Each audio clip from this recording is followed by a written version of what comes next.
आप उतना भरोसा नहीं कर पाए थे मेरे ऊपर। आपको यह समझाया गया था कि इमरान प्रतापगढ़ी जीत जाएगा तो पलट कर वापस नहीं आएगा, लेकिन आज मैं यहाँ खड़ा होकर के आवाम को बताना चाहता हूँ कि जो ये सोचते थे कि मैं जीत कर नहीं आऊंगा, उन्हें बता दो कि इमरान तो हार कर भी यहाँ आया है और लगातार आपने मुझे सांसद तो नहीं बनाया, लेकिन आपकी दुआओं के सदके में कांग्रेस पार्टी ने, राहुल गांधी जी ने, प्रियंका गांधी जी ने, सोनिया गांधी जी ने एक ऐसे ओहदे पर बिठा दिया जहां न जाने कितने सांसद भी उस ओहदे के बराबर नहीं हो सकते। ये कांग्रेस पार्टी ने किया है। मैं कांग्रेस पार्टी का शुक्रिया अदा करता हूं कि मुझे माइनॉरिटी डिपार्टमेंट का राष्ट्रीय अध्यक्ष बना दिया, जहां पहुंचने का ख्वाब कई साल देखने के बाद भी वो नसीब नहीं होता, लेकिन कांग्रेस पार्टी ने महज 34 साल की उम्र में मुझ पर यह भरोसा जताया है। और वो भरोसा इसलिए जताया है क्योंकि आप मेरे साथ खड़े हुए दिखते हैं। कांग्रेस पार्टी को यह महसूस हुआ कि इमरान प्रतापगढ़ी अक़लियतों की आवाज बन के बोलता है तो उससे पूरे अक़लियत की जिम्मेदारी दे दी जाए।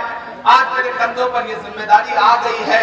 अगवानपुर वालों, मैं आपके बीच में खड़ा होकर के एक बात कहना चाहता हूं कि जब मैं इलेक्शन में आया था तब भी मैं आपसे कह रहा था कि 100 गूंगों को पार्लियामेंट भेजने से बेहतर है दहाड़ने वाले इंसान को पार्लियामेंट भेजो।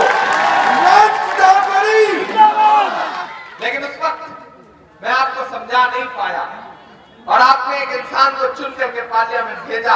आज मुझे बताओ, मैं यहाँ खड़ा होकर के सवाल पूछता हूँ कि जब नवाबपुरा में आपके दरवाजे चीर करके आपको घरों से पुलिस उठा रही थी तो आपका सांसद कहां छुप करके बैठा हुआ था? जब कोरोना के काल में आपको राशन की जरूरत थी तो आपने कभी अपने सांसद का चेहरा देखा? नहीं देखा।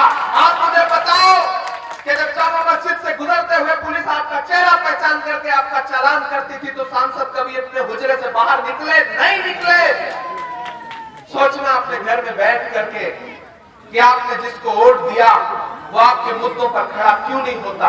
यहाँ तमाम उलेमा हज़रात भी इकट्ठा हैं। अभी मीडिया के साथ ही मुझसे कलीम सिद्दीकी साहब के मसले में सवाल पूछ रहे थे उनकी गिरफ्तारी पर।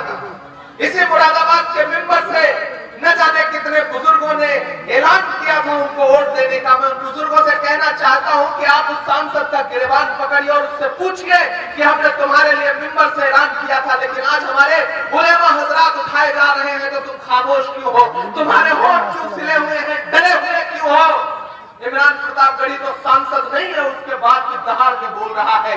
जिस दिन गिरफ्तार किया गया था मैंने उसी दिन कहा था कि पश्चिमी उत्तर प्रदेश में मुजफ्फरनगर में जो किसान महापंचायत हुई और वहां से जो अल्लाह अकबर और हर हर महादेव के नारे लगे, उन नारों से ये सरकार इतनी बौखला गई है कि इस सरकार ने चुनावी फायदे के लिए, नफरत फैलाने के लिए अवैध धर्मांतरण जैसी बात का शगुफा छोड़ करके तमाम बुजुर्गों को गिरफ्तार करना शुरू कर दिया है।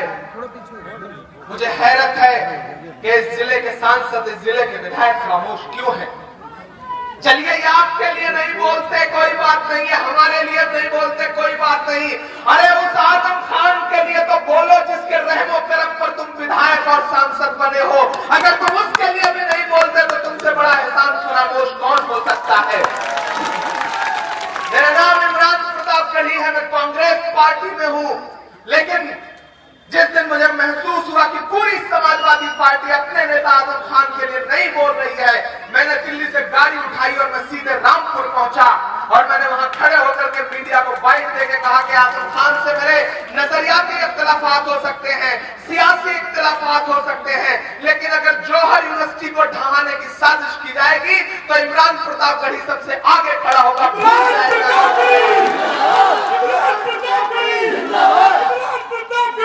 अगवानपुर वालों, ये उम्मीद लगाना छोड़ दो कि ये तुम्हारे लिए बोलेंगे। इन्होंने तुम्हारे कंधे का इस्तेमाल किया सीढ़ियों की तरह और पार्लियामेंट की सीढ़ियां चढ़ गए, लेकिन उसी पार्लियामेंट में जब आजम खान साहब को जलील किया जा रहा था तो ये खामोश थे, इनके होंठ सिले हुए थे। जब जौहर यूनिवर्सिटी पर मुकदमे लादे जा रहे थे तब इनके होंठ सिले हुए थे। जब मुरादाबाद की आवाम के साथ किसी भी विधानसभा में जुल्म हुआ तो इनके होंठ सिले हुए हैं। ये आपके लिए क्या बोलेंगे? अरे ये अपने बेटे के लिए, अपने परिवार वालों के लिए, अपने रिश्तेदारों के लिए नहीं बोल सकते। इसीलिए कहता हूं कि बुज़दिलों को मत चुनो, बहादुरों को चुनो जो तुम्हारे लिए लड़ सकते हो। हमने तुम्हारी आवाज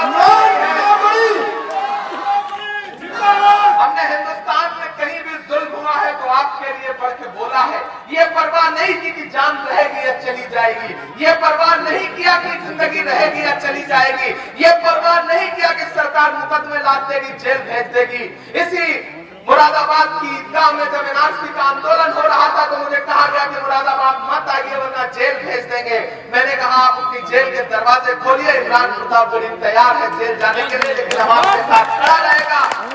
और मैं आया था मुरादाबाद, मुझे 1 करोड़ 4 लाख रुपए का नोटिस दिया गया था, इसलिए क्योंकि मैं एनआरसी के आंदोलन में आया था। लेकिन मैं रुका नहीं, मैं झुका नहीं, मैं डरा नहीं, कहीं छुप छुपा के खड़ा नहीं। जो डटे हुए हैं महाज पर मुझे उन सफों में तलाश कर। मैं मुरादाबाद की ईदगाह में भी खड़ा था, मैं शाहीन बाग में भी खड़ा था। मैं जब जिस दिन जामिया की बच्चियों पर निहत्थी बच्चियों पर पुलिस लाठियां बरसा रही थी, मैं उस दिन पूरी रात सुबह के 4 बजे तक दिल्ली के पुलिस मुख्यालय पर खड़े होकर के नारे लगा रहा था। मैं खड़ा था पटना के सब्जी बाग में, मैं खड़ा था गया के शांति बाग में, मैं खड़ा था टोंक के राजस्थान में नासी के आंदोलन में, मैं केरल में खड़ा था, मैं मुंबई में खड़ा था, मैं कलकत्ता में खड़ा था, मैं लखनऊ के घंटा घर पर भी खड़ा था। लेकिन पूछो अपने सांसद से कि जब तुम्हारे वजूद की लड़ाई चल रही थी, जब तुमसे ये कहा जा रहा था कि तुम हिंदुस्तानी हो या नहीं हो इसका सबूत दो, तो जिसको झोली भर भर के वोट दिया था वो भी कहीं खड़ा था? नहीं दिया था। वो अपने हुजरे में बैठा था, वो अपने हुजरे से बाहर नहीं निकलता। इसलिए आपसे कह रहा हूं कि बेदार हो जाइए। समाजवादी पार्टी के नेता ये सोचते हैं कि आप पर उनकी ठेकेदारी है, आप उनके ताबे हैं। उन्हें एहसास दिलाइए कि नहीं, अगर तुम आजम खान के नहीं हुए तो हमारे क्या होगे, अगर तुम जौहर यूनिवर्सिटी के नहीं हुए तो हमारे क्या होगे।